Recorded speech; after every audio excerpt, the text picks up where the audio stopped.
راز موفقیت افراد موفق.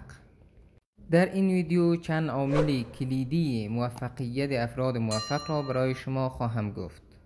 به خاطر فهمیدن رازهای موفقیت افراد موفق با ما باشید. شبکه سازی و ارتباطات مفید. افراد و اشخاص موفق می دانند که هیچ کس به تنهایی به قله نمی رسد. آنها روابط خوب می سازند، از دیگران یاد می گیرند و فرصتها را از طریق ارتباطات به دست می آورند. مثبت اندیشی و اعتماد به نفس.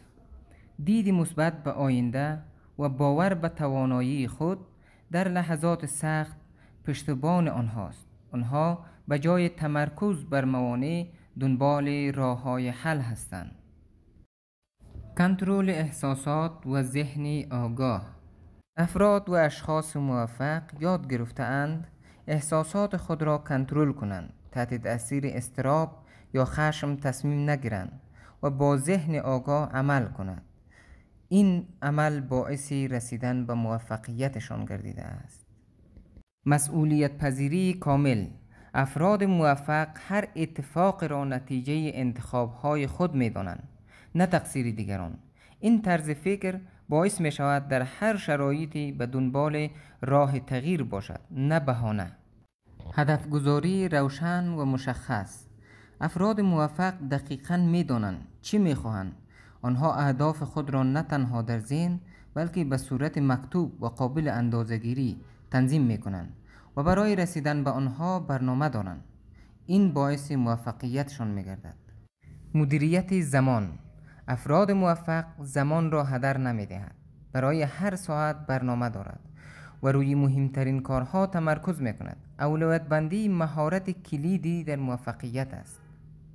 یادگیری مداوم. افراد موفق همواره در حال یادگیری هستند، چه از طریق کتاب، دوره‌های آموزشی، تجربه یا شکست‌های خود.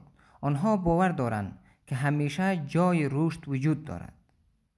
پشتکار و انضباط شخصی.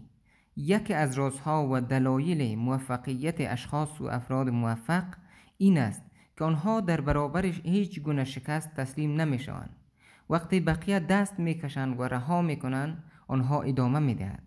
انضباط شخصی برای انجام کارهایی که باید انجام شود، حتی اگر دلشان نخواهد، نقش اساسی دارد. آنها پیروز می شوند چون تلاش می نمایند.